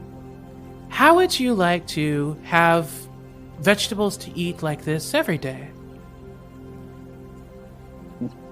His body betrays him as he just can't help but let his stomach go with a loud growl. I love that. She laughs and she says, well then, I suppose it's settled. Tell you what, do you know much about the plants here? I could use some help here in the garden. In exchange, I can make sure you're fed and taken care of. Hvishi looks again, tilts his head and says, Hvishi knows a little bit, but can learn. Hvishi good at learning. Well, that's all I ask of you. That's perfectly fine. Tell you what, as long as you're willing to help me replant some of the flowers and things here, I will in exchange offer you shelter and access to my garden whenever you want. Does that sound like a fair trade? He just nods. All right. Well then, it's settled. And I think we're going to fast forward a little bit. So, during the course of, you said it's the next about 2 years, right? About Roughly? 2 years, yes. Okay. What would you say during this time that you and do you ever learn her name? No, I don't think so. Okay. Just, affectionately starts calling her mom. Okay. During the course of this time that you get to know this woman and help tend to the garden that you later refer to as mom, what all does during this 2-year mark, where you're kind of is it 2 years or is it 2 months? I think here's what I'm gonna say. I think you age normally now, especially with this new stuff that's happening to your body. Just like everyone else. You no longer kind of go with the rabbit lifespan there. But I think for He's you... also no longer naked. Yeah. Do you want to just... Well, hold on. We'll get to that in a second. I just want to finish this train of thought, because I'm really bad about train of thoughts. I think what I'm going to say is, to you, it feels a lot longer than it actually is. Does that make sense? You're aging, of course, from 14 to 16, but for you, I mean, that is, you still have that weird rabbit sense of time. Everything goes a lot slower. Does that make sense? Yes. Okay, let's stick with that train of thought. All right, great. Anyways, why don't you describe what you're wearing and what you're doing during the course of this 2 years? So one of the gifts that he gets pretty quickly early on is just a shirt made of vines and leaves, with little mushrooms, some moss growing on it. It's pretty sturdy, but that's his normal wear that he wears. His normal day would be, wake up whenever he wakes up, eat a little bit, make sure all the plants are happy, having learned to speak with them, conversing, actually talking to them. Oh, yeah, I probably should interject. Yeah, that is something that this woman teaches you over time, that the plants have their own language, and she teaches you that very early on. Mm-hmm. So, tending to the garden, most often than not, he could go a week, 2 weeks without seeing another person or being other than just the plants, with her duties as is, coming very infrequently out into the garden. So those days, whenever she does come out, are big celebration days where, he gathers what he considers as a feast, and cooks some things for her. Of course, all of his cooking is literally just grab some greens, grab some potatoes and fruits and whatever might be available, throw them all in one pot and be done with it. Of course. But most often than not, it's just gardening, learning about stuff like that. But recently, in the last, let's say, couple of months, he's been actually venturing out of the garden looking for more plants, exotic plants, things that he hasn't seen before to add to the garden. Wonderful. And I think that that's a good place to pick up this last little bit of a segment here. I think it's along one of these ventures, is what I'm going to call them, where you, pack a couple days worth of rations and, make sure I'm sure you take your egg in the bag. Always. And, your weapons and does she give you, this is up to you to interpret, does she give you the mace? I think she gives you along with, like, your shirt and stuff. I would say the mace is more of a year anniversary, his birthday, so to speak, because he doesn't know of when his birthday is. Okay. So just one day she comes out to the garden, and I'm going to say she's like, I wanted to celebrate your, just how well you're doing with learning how to take care of the plants and everything, and I think I would like to gift you this item that I had made, and I think that it should offer you some sense of security to be able to feel a little bit more secure during the times when I'm not there. And I think she takes this item that's been wrapped in like a nice, pretty cloth, and she unwraps it and hands it to you. And it's this wooden. It's much like her staff, but it's like this wooden branch that has been sculpted with a very kind of club.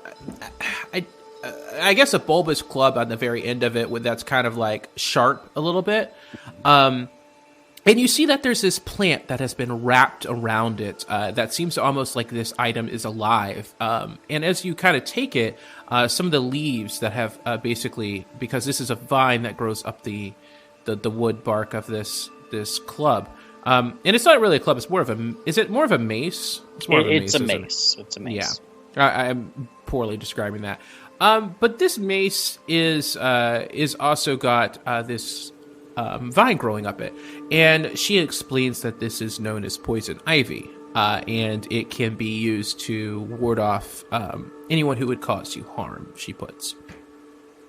So outside of that, what does that celebration look like? Do you just kind of cook a meal, or how does that look? Mostly just cooking a meal. And one of the things that Hvishi doesn't talk a lot.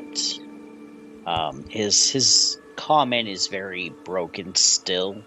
It's very simple, quick, short sentences. He doesn't have much grammatic finesse at this point. And so instead, his favorite thing is listening to this, of courts and decisions and these fantastical stories that, he doesn't think are actually real. It's just, just stories to him, not knowing that they are 100% real situations. So just, I'm assuming like a lot of the times that like when you and her are spending time in the garden, it's more so just kind of him listening to stories that she's telling for the most part of just different things that have happened during her life and things of that nature. Right. Which I do want to point out here for her, like she is more so on like an elf standpoint. So like her life is a lot longer. So she never really runs out of stories. And I think during those days, that's usually probably what you do. Like most of the days, just kind of listen as you guys tend to the garden, and she just kind of reminisces on different things that have happened during different time periods. And I think we're going to fast forward a little bit. I think I've speculated on that little scene enough.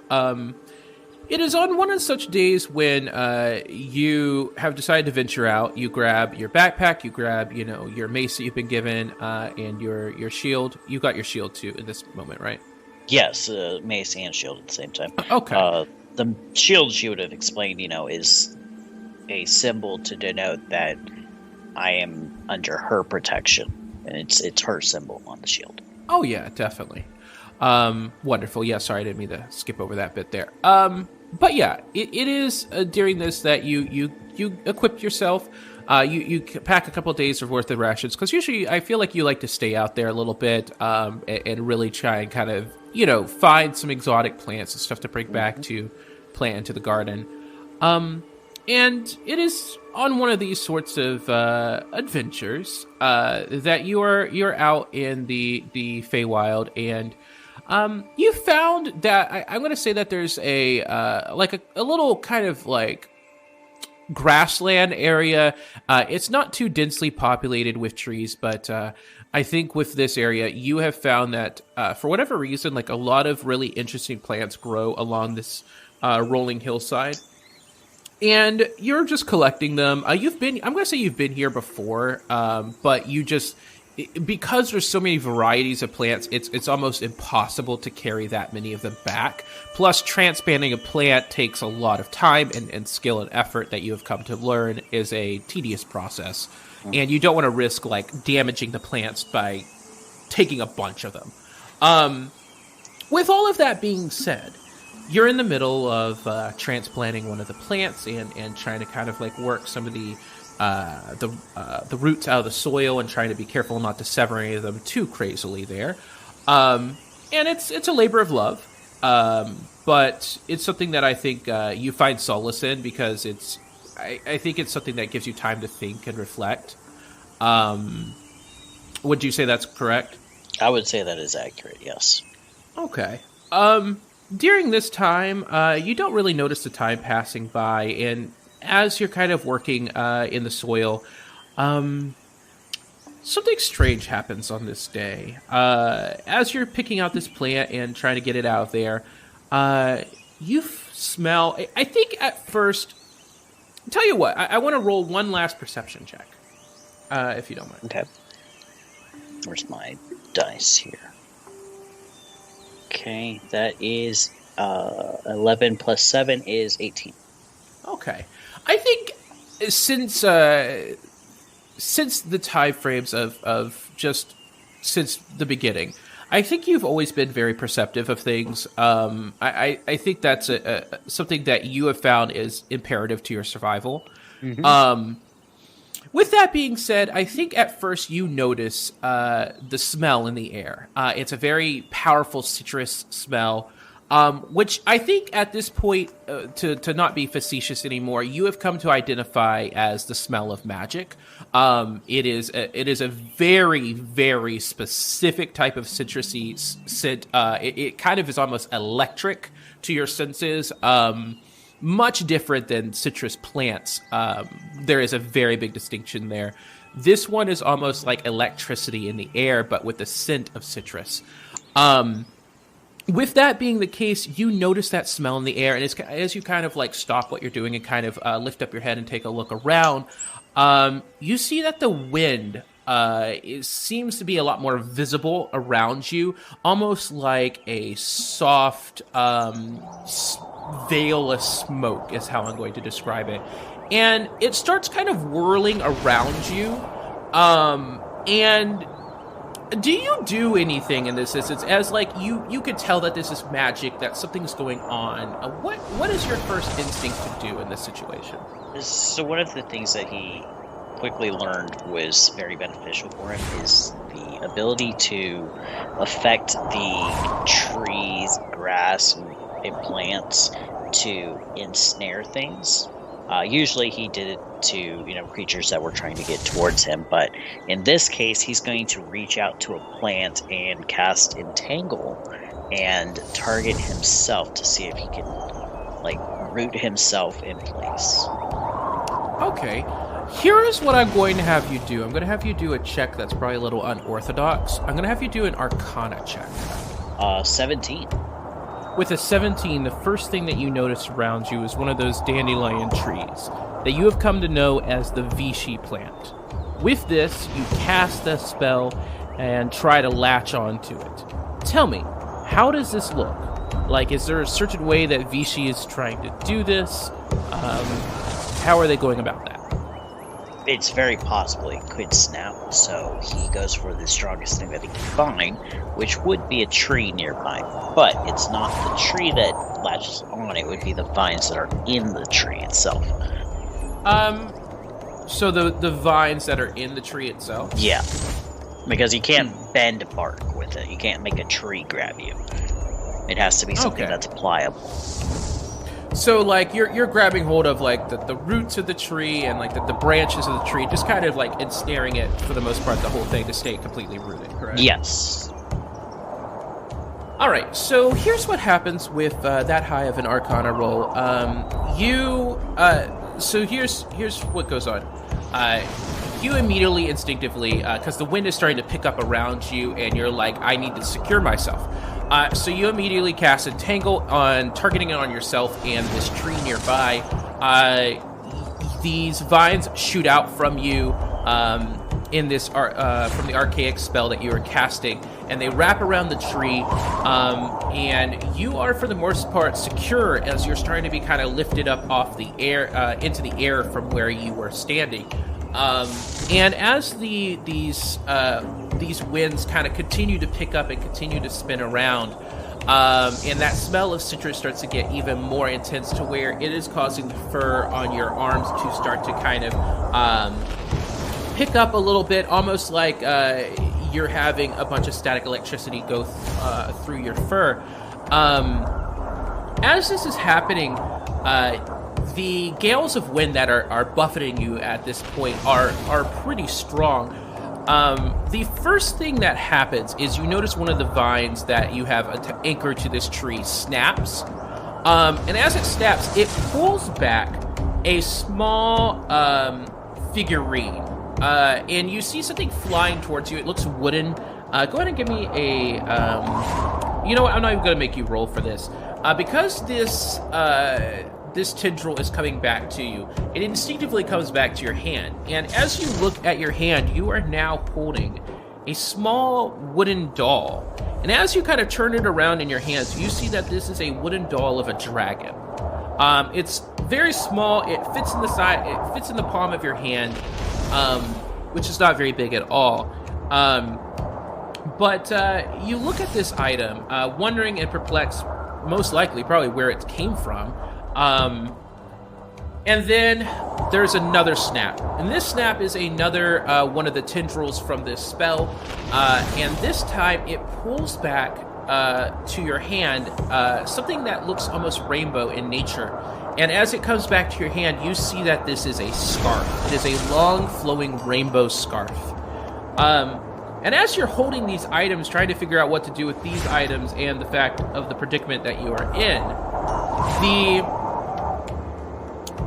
air almost feels electric for a moment, and then it seems like whatever is the archaic nature of this spell that you have cast, it's almost like it dispels itself, as basically beneath you, the ground itself just disappears into a white mist, almost like you are thrown back into remembrance of the first time that you transversed in the Feywild. You get that feeling that you're flying through the air, and you have no sense or control of the direction that you are going.